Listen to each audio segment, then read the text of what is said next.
Magandang gabi sa inyong lahat.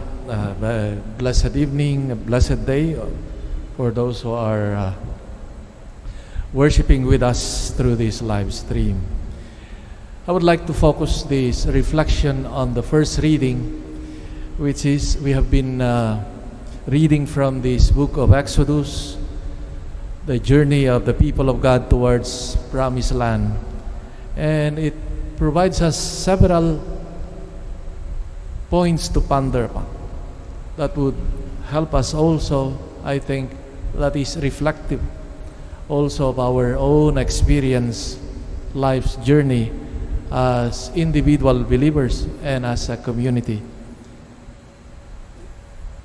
Today, for example, the mysterious facts of the manna and the quail are read within a particular optic or perspective, that is the formation or the education of these Hebrew people in the faith. So that's the main interest, actually. One way of reading it is how God, through these experiences, educated, trained, and formed these people.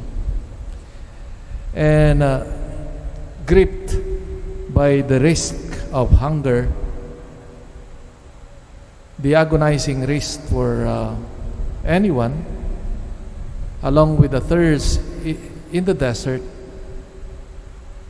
the people turn to Moses and to God.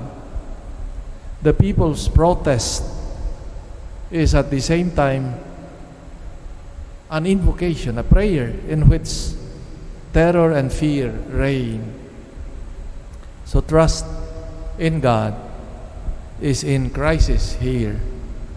But God is not discouraged and offers answers to these invocations, protests of the people, so that they may learn to trust in Him and may believe that He is indeed their liberator, as He had shown them earlier in the passage through the Red Sea.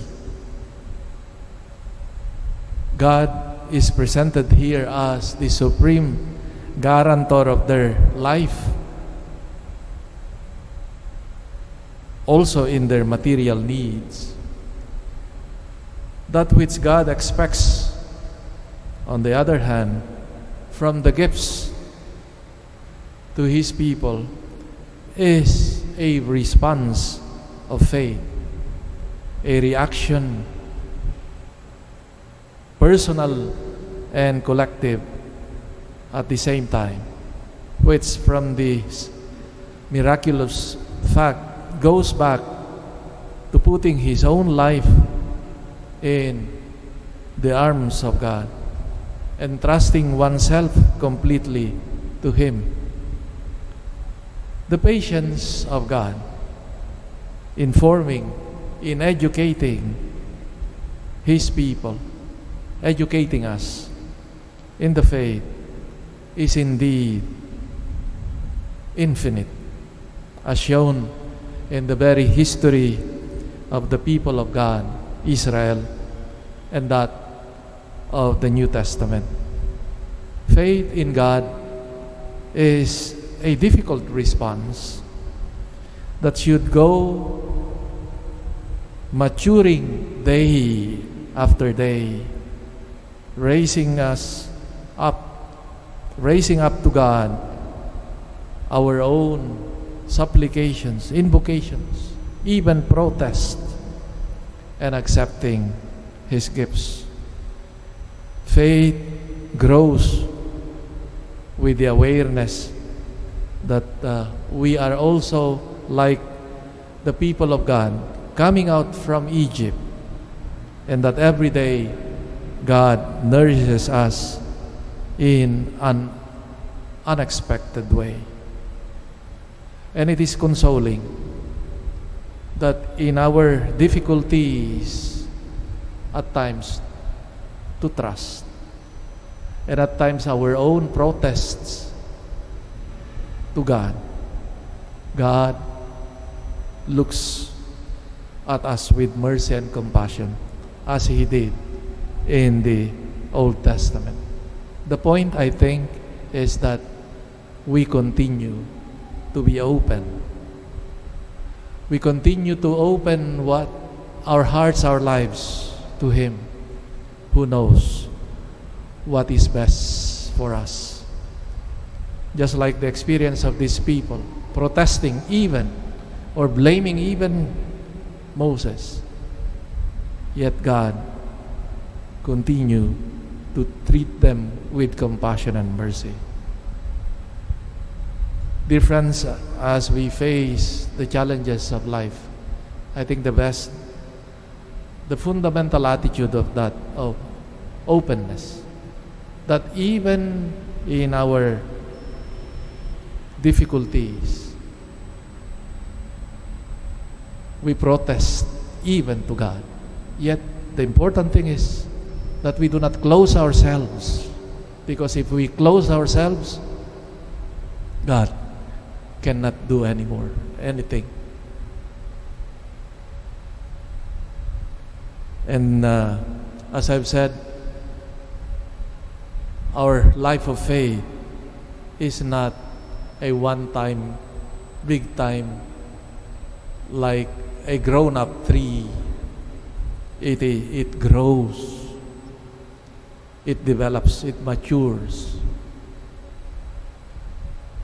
We need to continue to be open to Him who loves us.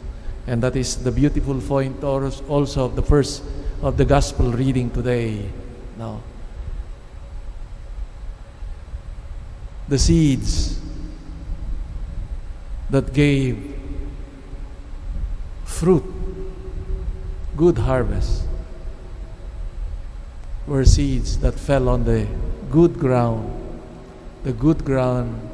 of our life, of our souls, that give a bountiful fruit if we know how to be open and respond to the grace God gives us. The Lord comes to us once again with His gifts, not anymore of manna in the desert, but of Himself in the Eucharist and in the Word that is proclaimed, the Word that is light, that is life, realized in the Eucharist.